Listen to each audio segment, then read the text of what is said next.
Chapter 4. The House. I had chosen the house for its position. It stood on the corner of the steep road which led up into the village of Sauvegarde, just outside the village itself. Behind the house there was a steep rock face. The village itself was on the top.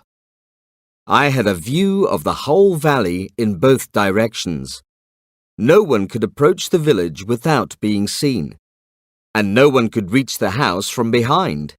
It was perfect. And, something which only I knew, there was a small entrance to the house from below the road. I had put in a steel door which led along a tunnel under the road and into my cellar, and from there into the house above. I checked that no one was around, then pressed the combination on the lock and made my way along the tunnel into the dark of the cellar. I always left a torch in the cellar, and once I had found it, I waited in silence for a moment. I knew that if there was anything unusual in the house, I would know. I had a kind of sixth sense that always warned me of danger. It had often saved my life in the past. Above me, the house creaked. But the sound was not unusual, just an old house settling down for the night. I could hear bats flying around in the darkness of the cellar. That too was normal. Everything felt normal. I felt sure that there was no one in the house. I placed Hyde's rifle carefully against the wall. I unlocked the door into the house. I didn't switch on the lights. No one from the village must know I was still around. I stuck some bandage over my ear to try and stop the bleeding. Then I quickly packed an overnight bag and changed into clean, dry clothes. Lastly, I took the picture off the wall and unlocked the big steel safe hidden behind it.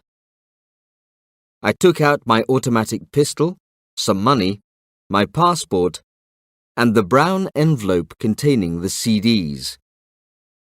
I was just about to put everything into my briefcase when I heard footsteps coming towards the front door.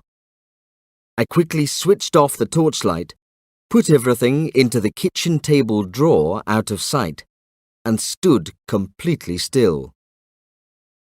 The footsteps stopped at the front door. "Hello?" said a voice. "Monsieur Daniel? Monsieur Daniel? Anyone home?" I recognized the voice as an old man from the village. I kept quite still. After what seemed an age, I heard his footsteps returning to the village above. I switched the torch back on, but the light died almost immediately. Damn! I opened the drawer in the dark and hurriedly put my things into the briefcase. I felt my way like a blind man back down the stairs into the cellar, through the tunnel, and out of the house. The sky was still glowing pink with the memory of the day, and I could see the dark shape of the church at the top of the hill. From the village above came the familiar sounds of people talking over supper. I made my way soundlessly down towards the river, staying off the road. At the bridge, I crouched down behind the wall until I was sure no one was around. Then I ran quickly across the bridge to the darkness of the car park next to the cafe. I stayed out of the pool of light coming from the cafe windows. I could see customers inside. I recognized two villagers drinking at the bar. They were regular customers. Nothing unusual there. But then I saw a woman sitting at a corner table in half darkness. My heart almost stopped beating. It was Nina. I hadn't seen her for 5 years. She was still as beautiful as I remembered her. So Nina had come with Hyde. 2 of the old team had come to kill me, the third. She looked at her watch with a worried expression.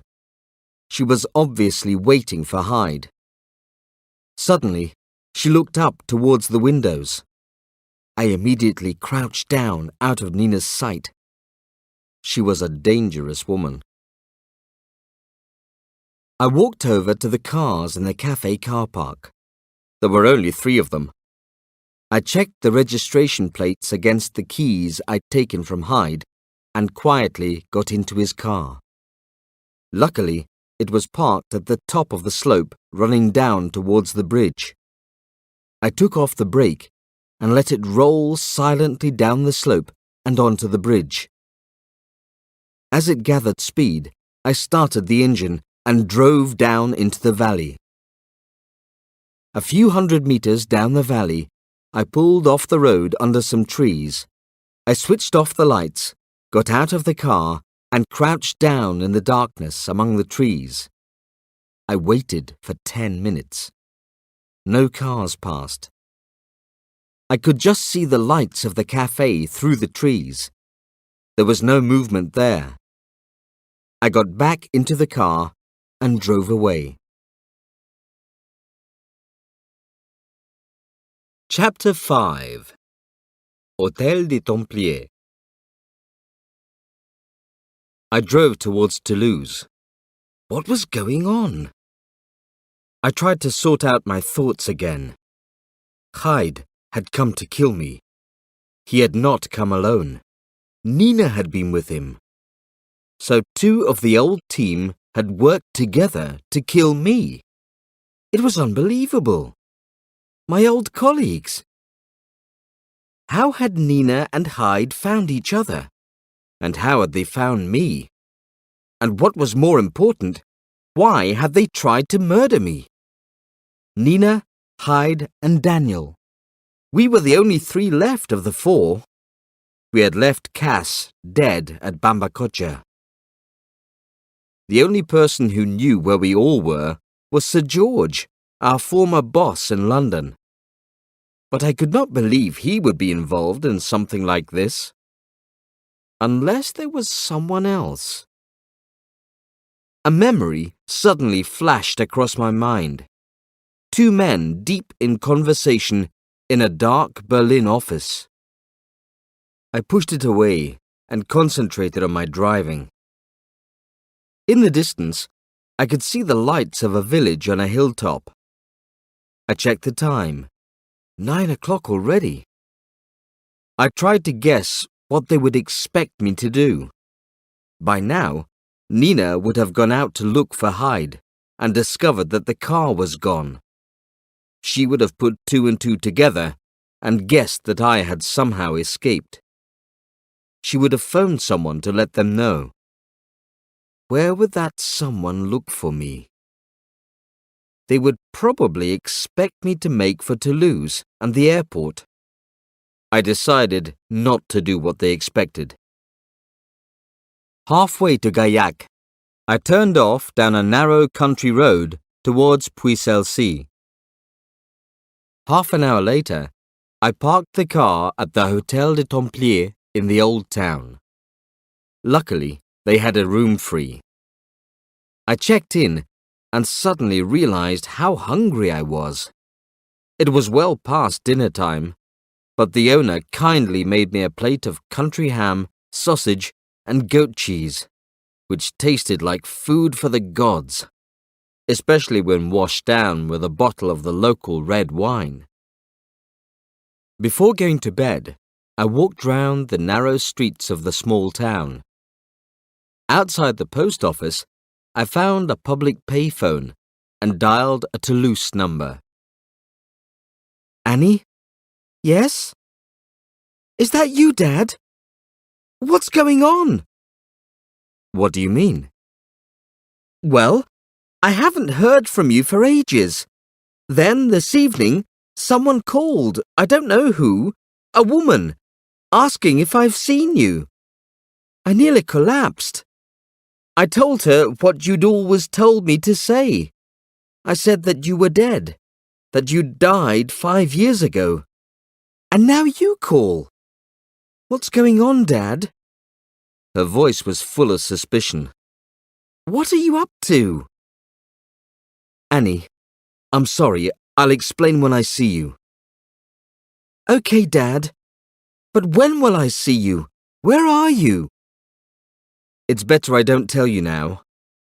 Do one thing for me, though, will you? I'd like you to pick me up outside the supermarket in Castelnau tomorrow morning at 9:30. Can you do that? In the meantime, don't tell anyone we've spoken, and don't say where you're going tomorrow morning.